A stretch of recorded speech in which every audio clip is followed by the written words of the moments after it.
I, John Kennedy, do solemnly swear. His courage inspired a generation, and on January 20th, 1961, he was sworn in as 35th President of the United States of America.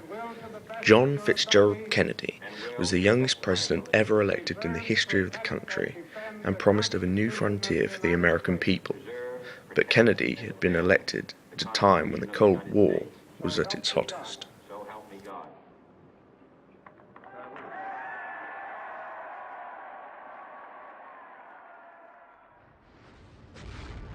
The arms race between the United States and the Soviet Union was in full swing. Tensions between the superpowers were at an all-time low, and the prospect of mutually assured destruction had become increasingly prevalent.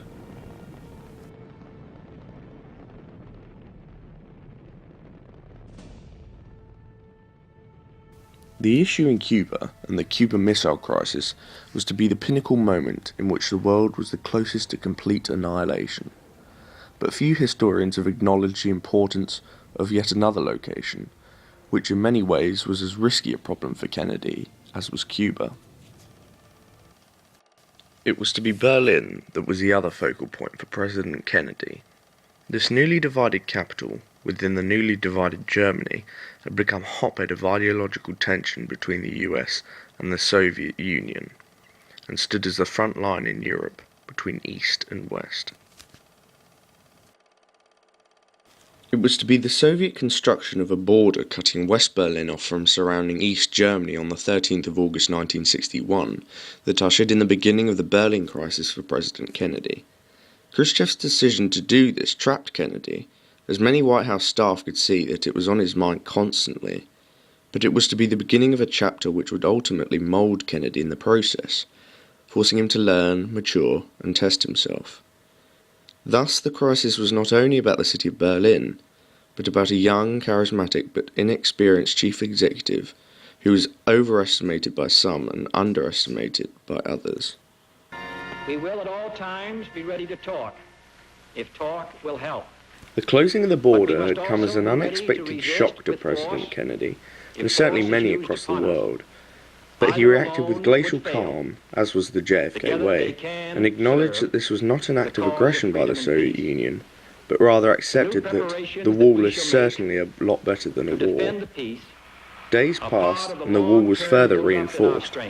Kennedy began to be criticised by the biggest and most popular German newspapers for his inaction, a mutual feeling agreed with by many US newspapers, who had used the concept of appeasement to describe and summarise Kennedy's apparent acceptance of the divide. This had struck Kennedy hard, especially as the Bay of Pigs fiasco had been but only weeks ago. He could not afford any more signs of weakness or defeat. His response was to send a battle group into Berlin, as well as Vice President Lyndon Johnson and General Lucius Clay, a decision which marked a key turning point in his evolution as president and his policy towards Berlin and Germany. Not ours. It is they who have opposed free elections. It is the Soviets who have stirred up this crisis. To sum it all up, we seek peace, but we shall not surrender. That is the central meaning of this crisis and the meaning of this government's policy. However, it wasn't long, just 2 months in fact, until tensions reappeared over the Berlin Divide. The tender issue was reinvigorated when on the evening of October 25th, 1961, 30 Soviet tanks appeared at Checkpoint Charlie, the primary border crossing point in Berlin between East and West. In turn, 30 US tanks appeared and deployed at an equal distance from the checkpoint, aiming at the Soviet tanks. The standoff was to last a little over 19 hours, with both sides loaded with live munitions and both ordered to return fire if fired upon. The world watched in anticipation. But the tense encounter was eventually reduced when Kennedy and Khrushchev agreed on the withdrawal of the tanks. Kennedy had offered to take a calmer stance on Berlin in the future, providing Khrushchev's removal of the Soviet tanks first. The Soviets agreed, and one by one, the tanks withdrew. The Berlin issue would again reappear during the Cuban Missile Crisis in October 1962. The discovery of Soviet building of missile silos on the island of Cuba, which is just 90 miles from the US, was a huge shock to President Kennedy, who feared that inaction would result in the loss of Berlin to the Soviets, and thus the US balance of power. Throughout the crisis, Kennedy maintained that the missiles were primarily intended to force him to yield in Berlin. He faced an ultimatum: either attack and destroy the silos, as the vast majority of his advisors believed should be done at the risk of Soviet retaliation in Berlin, or do nothing and risk crippling US prestige. During the course of the day, opinions had obviously switched from the advantages of a first strike on the missile site and on Cuban aviation to a blockade. The decision to quarantine Cuba became the answer for JFK, a sort of compromise, and was a result of this fear of losing Berlin. Against the shipment of additional offensive capacity, that we could tighten the blockade as the situation required.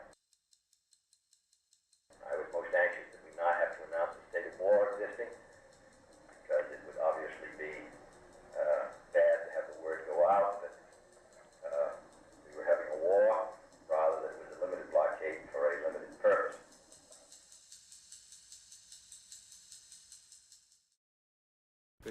When on the 22nd of October 1962, President Kennedy gave his speech to the world regarding the issue in Cuba, it became apparent to Khrushchev that Kennedy would not give up on Berlin, and not wishing to escalate tension further, chose to withdraw Soviet forces away from the border dividing Berlin.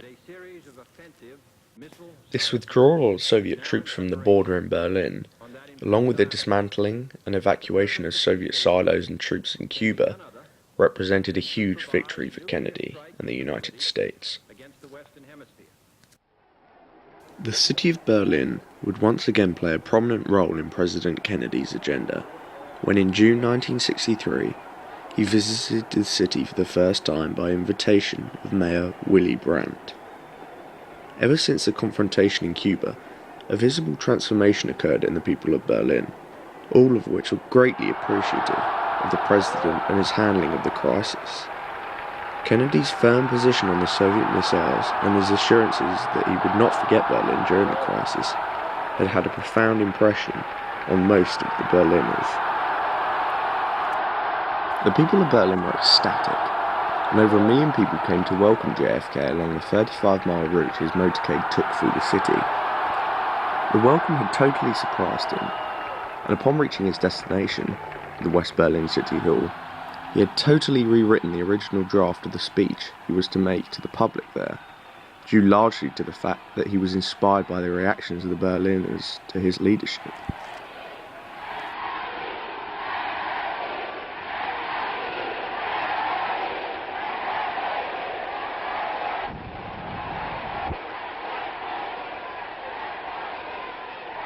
Thank you. Ladies,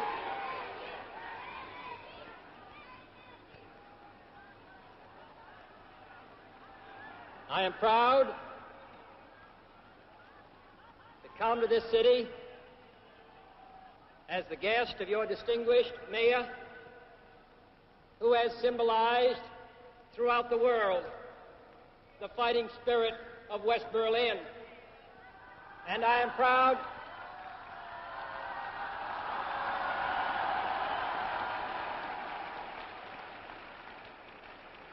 proud to visit the Federal Republic with your distinguished Chancellor, who for so many years has committed Germany to democracy and freedom and progress, and to come here in the company of my fellow American, General Clay, who...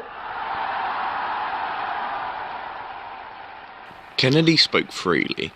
Rarely glancing at his text, he praised the Berliners' fighting spirit. The speech left the realm of standard rhetoric and rose to the level of powerful political theatre. Kennedy had perfectly captured the defiant mood of the Berliners against the Soviets' brutalities and threats. 2,000 years ago, the proudest boast was Civis Romanus sum. Today, in the world of freedom, the proudest boast is Ich bin ein Berliner. With this single, now iconic sentence, Kennedy had put himself squarely into the Berlin camp. Nothing like this had been heard in Berlin before, and nothing like it has ever been heard since. I appreciate my interpreter translating my German.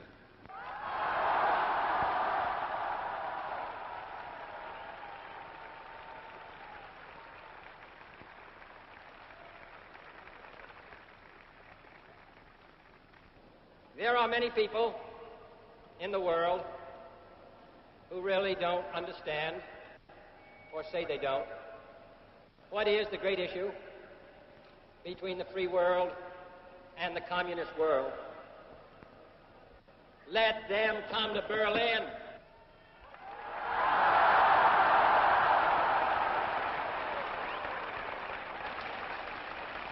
There are some who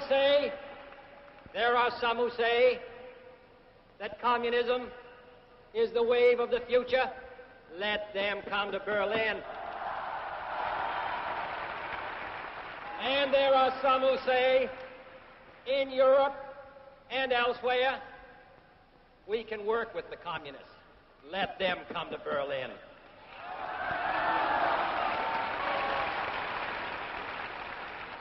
And there are even a few who say that it's true that communism is an evil system, but it permits us to make economic progress. Lass sie nach Berlin kommen. Let them come to Berlin.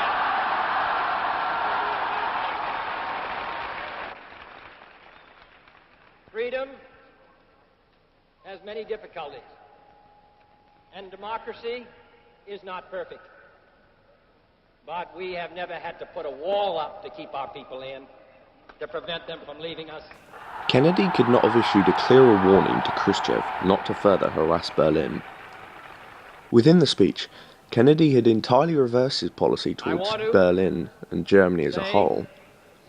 Before, the Berlin issue had been one which JFK wished would vanish, but after 2 years of trying to negotiate about Berlin, Kennedy had come to see West Berlin as an asset. That they take the greatest pride.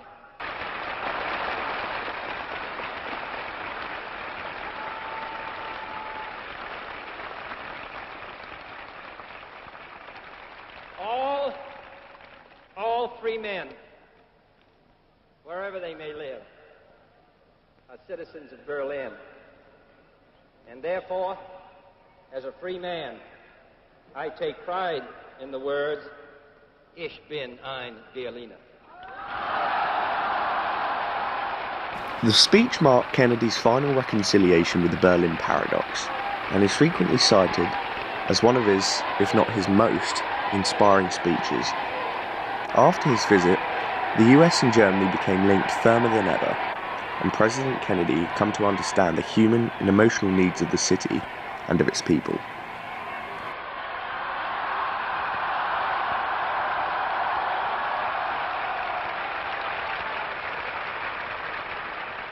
The following is an interview with President of the Berlin Wall Foundation and Museum, Axel Grossmeyer, held at the JFK Library and Museum in Boston, Massachusetts. In it, he responds to the question, what is the legacy of JFK's visit to Berlin?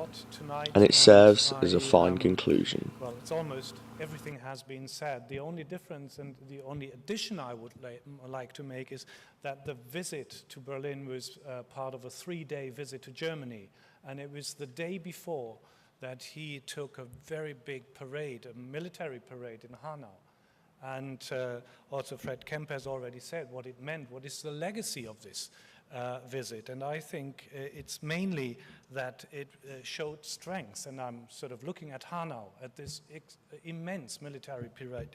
It's showing strength, but it's also showing continuity and support for both especially, I mean, for Berliners and for Germany. And third, it is hope. And hope is for all of the Berliners, both in East and West. And this was, it meant continuity, and it did meant stability. Stability in terms of that the superpowers, since there was certainty over Berlin, that they could have sort of their focus and look to other, even more dangerous regions, such as Asia and the Far East. For what Kennedy said when he was saying that civis Romanus sum, it was in a way something that the demonstrators in East Germany were saying and were translating into something like, wir sind das Volk, we are the people. So this is one of the slogans in 1989 that were used throughout East Germany. So it was also given hope. It was like a vision President Kennedy was giving. Well, the legacy from my point of view is also that, well, first of all, there was stability. No other American president has been welcomed like this after him. And so this was something really special, and this is one of the, in terms of freedom and democracy, this was something he made very clear, are not self-evident, especially not in a world like it was in 1963, and that has so well been described tonight. I believe that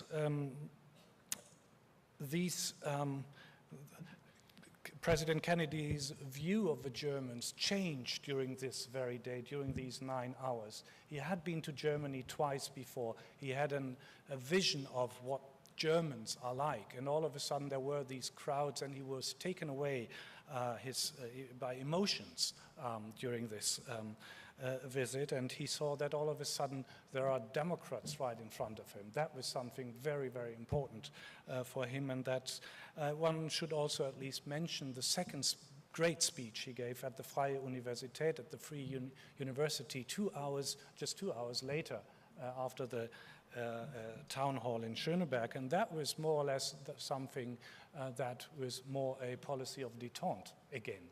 So this one that we have seen at Schöneberg was relatively aggressive, but sort of justifiable because of his emotions. 2 hours later, and this is a small story I would like to end with, you have seen Mayor Brandt listening, and he was standing there like this, very stiff, very concerned, and Adenauer was smiling at this speech because this was language of the Cold War. 2 hours later at the Freie Universität, it was just the other way around, because there Kennedy was giving this speech and he was developing this theme he had placed out in Washington 3 weeks earlier. And then Willy Brandt was laughing and smiling, whereas Adenauer was stiff and didn't say a word. So in that respect, I think what we learn here, and this is what we remember in Berlin, is that he made very clear that freedom and democracy cannot be taken for granted, and this is something we cherish today.